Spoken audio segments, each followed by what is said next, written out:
Lies of P is a Souls-like action role-playing game developed by Round 8 Studios and Nui's Games.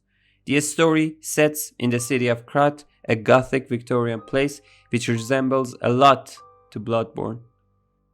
The story begins after puppets go crazy and start killing people.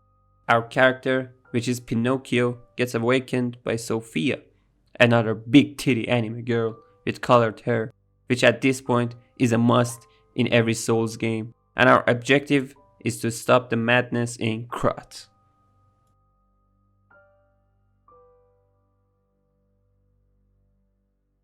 First, let me explain something. Everyone considers the From Software games the pinnacle of Souls-like genre. But why do we consider them to be the best of best? It's definitely not the story narrative, because holy shit, their storytelling is worse than Turkish soap operas. No offense, my fellow Turkish friends. The stories are built-in item descriptions that everyone is either too lazy to read them or doesn't give a fuck, like me. But the stories are good if you are a fanatic and read every item description. Out of all From Software games that I've played, Sekiro was the only one that had a good storytelling. So if these games have bad narratives, why do we love them and praise them? It's because of the good fucking gameplay that they have. Like, the gameplay is so smooth and animations are good. Most areas are good. Fuck Blighttown. And as a whole, everything works. In Lies of P, weapons are made out of blades and handles, each having their own stat scaling. The moveset of a weapon is based on the handles, meaning each handle has a different moveset. The fun part is you can change the blades and handles of a weapon to make your own unique weapon. When you upgrade a weapon, you only upgrade the blade, so you spend more resources on a weapon. But you want to switch weapons to try different stuff. All you have to do is disassembling your weapon and put your blade on any other handle without using any major resources. Then you have your Legion arms, which is basically your Sekiro prosthetics, which has a little bit more cool stuff to the game. Let's talk about the combat in Lies of P. You can either dodge an attack, block, or perfect block. Dodging is almost like other games, except when you are on the ground, you can't dodge unless you have it unlocked in your P-Organ, which I'm gonna talk about it later in the video. Blocking is interesting in Lies of P. It's almost like Bloodborne. It has the rally mechanic. But the difference here is you only get to regain your health if you previously blocked their attack.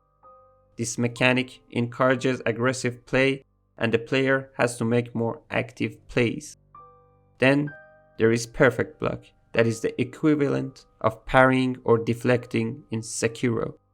There are some fury attacks in the game. When the enemies turn red, you can only perfect block their attacks. There is no room for dodging or blocking. But in some instances, you can simply avoid them by getting too far or getting out of their way. With perfect blocking, you can also regain health from a previously blocked attack. The healing mechanic in this game is very interesting because when you run out of heals, you simply get to attack the enemy to recharge one of your pulse cells. I think this is by far the best mechanic in the game because there's a lot of situations, a boss fight or nasty areas where you have no more heals and you get to play good, so you're simply rewarded with one heal and you get to move on.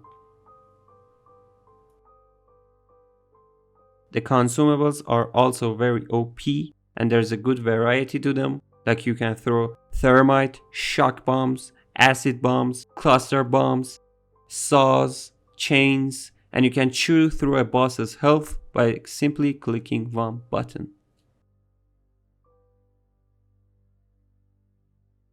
P-Organ is a different variety of enhancements that you can get through acquiring and using quartz. There are some groups in each phase that you have to get before unlocking next phase. Another thing about Lies of P is the absence of poise damage. In Souls games, if you have a great weapon, you deal more poise damage, causing a stagger. But in this game, there is simply a hidden posture bar that gets lower by performing attacks and perfect blocks. When there is a white bar around the enemy's health bar, you can perform a heavy attack to stagger the enemy. There is an advantage to single-handed weapons because you can attack faster to cause a faster stagger. Having a big-ass heavy weapon is less effective for staggering enemies because of more stamina usage and slower attacks. Attacking and blocking in Lies of P causes your weapon durability to decrease. There is a weapon durability in the game that you can use your built-in grindstone to sharpen your blade and increase its durability. It's a fun feature, but sometimes it's annoying when your weapon durability decreases in the middle of a boss fight and you have to find an opening to use your grindstone. There are also a variety of abrasives that infuses your weapon, each having a unique effect. There is one abrasive specific, which when you use it, makes every one of your blocks to a perfect block for a short period of time, which is very useful in some scenarios. The game running smooth, cool level designs and areas, in addition to phenomenal music, are the highlights of the game. The part in Rosa Isabel Street where that bitch sings the French song, it's just music to my ears. But there are some downsides to the game, which the best word to explain them is unfair difficulty. Just consider Margit in Elden Ring, which is the first Remembrance boss. And it's I think the hardest first boss in the franchise. I got fucked by him so much, every try I had my ass handed over to me in a plate. But I had so much fun fighting him. His attack animations were good and I could interpret the attacks and learning the fight. But in Lies of P, the bosses aren't the same way. The best example is the Watchman. Even though he's one of the easier bosses in the game, I didn't enjoy the fight. I don't know, is it because of the theme of the game that most enemies are puppets? But these fucking delayed attacks or super fast attacks that they do is frustrating. They seem that they are going to attack you, but they stop the animation and after a second or two they continue their attack. The main villain of the game is Simon Manus. At first, when I heard Manus, I immediately got PTSD because the hardest boss in Dark Souls 1 is called Manus, Father of the Abyss.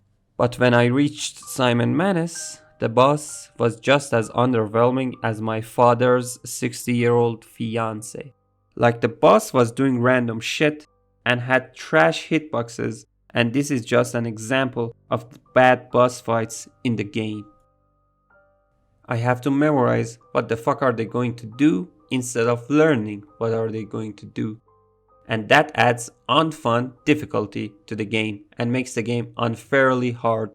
And this is something that a lot of studios try to do, and they think if they set a higher difficulty for the game, people are gonna enjoy it better.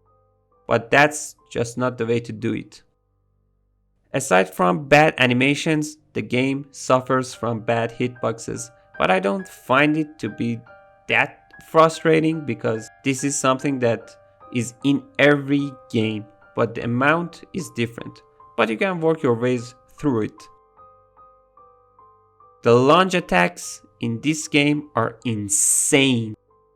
You can run back or dodge, but these motherfuckers reach you no matter what. I call them teleport attacks at this point. Aside from the negative things that I said, we should praise Round 8 Studios for making such an incredible game. As their first Souls-like game, they did a pretty amazing job. It should also be noted that the game was released on Xbox Game Pass and you can play it for free if you have a subscription. Rare Microsoft W. This exposes more people to genre who have never played Souls-like games before. I hope they drop a DLC or an announcement for a second game. What was your experiences playing this game? Let me know in the comments. And don't forget to like and subscribe and all that cool stuff.